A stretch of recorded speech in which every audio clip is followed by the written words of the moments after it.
Nós que fazemos parte do CEEL e do Centro de Educação, a ideia é que a gente entende a alfabetização como um processo que envolve necessariamente o trabalho com dois grandes eixos. Então, um dos eixos seria atividades, né, que promovam a apropriação do sistema de escrita alfabética, e um outro eixo seria o trabalho com leitura e produção de textos orais e escritos.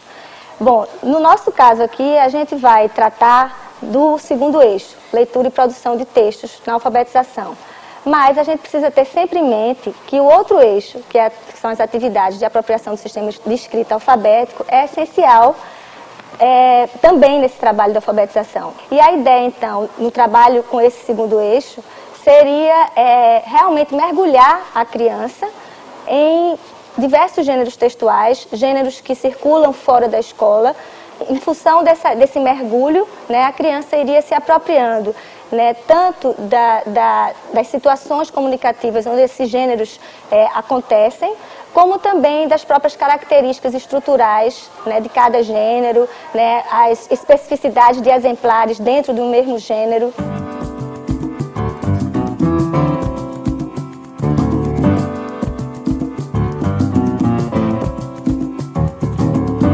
A ideia é essa, que trazer esses textos reais que circulam fora para que eles sirvam como material de leitura e, consequentemente, a partir deles, né, ou mesmo não a partir deles, mas que eles sirvam também como modelos para as atividades de produção de textos. Quando a gente ouve relatos autobiográficos de professoras, uma coisa que é interessante destacar é que elas começam a mostrar como a leitura e a escrita, elas estão presentes na vida de uma forma muito dinâmica, diversa, e que não se restringe nem se inicia na situação escolar. Então é importante que a gente ouça nos relatos delas a riqueza de situações, de pessoas envolvidas, de materiais, e que isso de alguma forma mostra que ler e escrever dentro da escola também pode ser entendido ou deve ser entendida como alguma coisa que não se esgota nas finalidades escolares. Meu pai, ele é do interior. Ele é do interior daqui de Pernambuco, Quipapá, né? E assim, ele gosta muito de literatura de cordel. Ele tinha uma maletinha de madeira que tinha uma porção de livrinhos, né? De João Grilo, das histórias de João Grilo, né? E eu amava aquilo. Então ele era o único dos irmãos todos dele, se não me engano são 12 irmãos, e ele era o único que sabia ler. Então quando nós íamos passar as férias lá no interior, ele levava essa maletinha, chegava lá na casa da minha avó, ele se reunia com os irmãos e com as pessoas da rua, que era uma rua toda dos meus parentes lá, né? Aí ele se reunia e começava a contar as histórias. Eu sempre fui rodeada de livros, assim, que eu sou a terceira da casa, né? Aí a gente morava vizinho à minha avó. E o meu tio, ele colecionava tiras de história em quadrinhos. Aí tinha tiras de faroeste, dos heróis dele da época. E ele tinha uns álbuns dessas tiras. E ele deixava lá à disposição para a gente ver. Eu adorava aquelas revistinhas de Sabrina e Bianca, né? Que só terminam, sabe como é, né? Então, assim, eu amava, devorava um monte dessas revistas. Eu até, inclusive, escrevi uma história.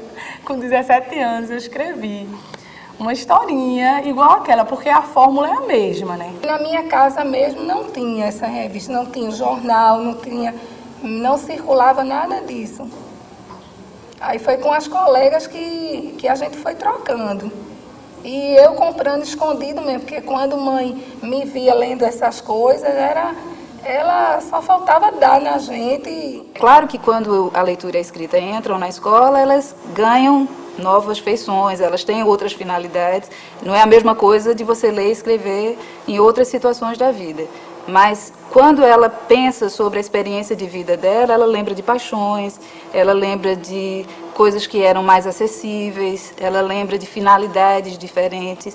Então, isso, de alguma forma, alerta a professora que isso é importante estar presente também na prática dela cotidiana com os seus alunos. Tudo meu eu levo para a sala de aula, tudo que eu gosto, assim, poesia, eu gosto de poesia e levo. Leituras eu faço diariamente, bons textos, eu seleciono sempre bons textos para ler para os alunos, eu não levo qualquer coisa. Os meus livros particulares eu levo para eles lerem e manusearem. Uma coisa que eu acho interessante destacar é que quando a gente traz o gênero textual para a escola, de alguma maneira a gente escolariza esse gênero, né? Porque a gente vai dar um tratamento de uma maneira que a gente vai tentar ensinar alguma coisa com esse gênero, né? Mas nem por isso a situação vai ter que ser necessariamente artificial. Mas eu achei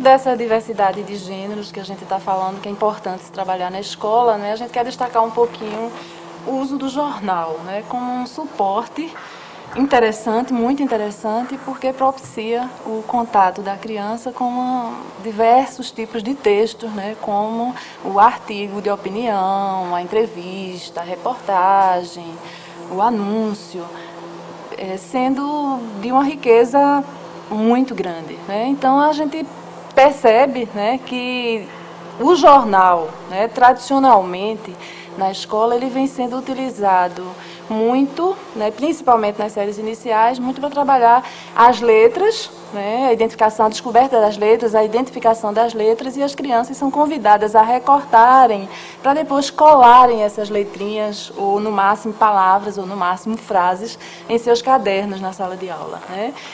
E mais atualmente eu acredito que nas séries mais adiantadas do ensino fundamental, os professores já começam a fazer uso do jornal com esse papel mais funcional, como ele é utilizado mesmo na nossa sociedade. Nós pensamos no projeto envolvendo classificados, porque é um gênero textual que as crianças ainda não tinham tido acesso, né? Não tinha sido feito ainda nenhum trabalho efetivo em relação a esse gênero. E como a gente já tinha trabalhado com jornal em outros momentos, né? A gente já tinha feito estudos de manchete, né? Lido reportagens, trabalhado a programação também, aquela programação a programação da televisão, né? Nós já tínhamos trabalhado com outras partes do jornal. E aí a gente achou que o Classificados merecia ser contemplado, né? E pensamos nesse gênero para trabalhar com a turma. No nosso último encontro, eu conversei com vocês sobre a minha dificuldade de vender a minha bicicleta, não foi? Foi. Lembram? Quem lembra como é que era a minha bicicleta? Como era ela? Com marcha, azul marinho. Nova? Comprei na loja já? Não. Usada, era nova, mas era usada, exatamente. Aí a gente fez uma lista de ideias que vocês colocaram pra mim, de como a gente podia fazer para vender a minha bicicleta, certo? Então vocês falaram, colocar a placa de venda na minha casa, fazer uma venda nas ruas falando, anúncio no rádio, colar folhetos nas ruas, colocar anúncio nas revistas e nos jornais, contar para as amigas, levar a bicicleta para a feirinha do troca-troca em Peixinhos e Beberibe. Aí a gente foi conversando, ou Beberibe. Aí a gente foi conversando porque o meu objetivo é vender essa bicicleta rápido. Então a gente foi pensando qual dessas ideias seria aquela ideia onde mais pessoas iam saber que eu quero vender minha bicicleta. Não foi? E aí a gente chegou à conclusão que foi qual ideia? Do jornal, não foi? Aí vocês disseram pra mim que tem uma parte no jornal que é dedicada só para compra e venda. Lembram? Que aí nós olhamos no jornal qual era essa parte. Não foi? Classificados. Vocês viram anúncios de quê? Moto. Telefone. O que mais? Um monte de coisa. Celular. Carro. Caminhão. isso.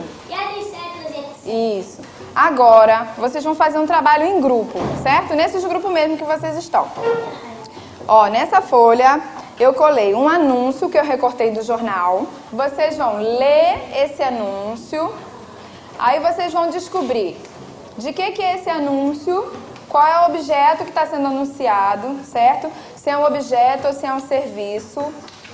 Vocês vão ver também que informações tem no anúncio. Se ele tem o preço, se ele tem telefone para contato, se tem endereço.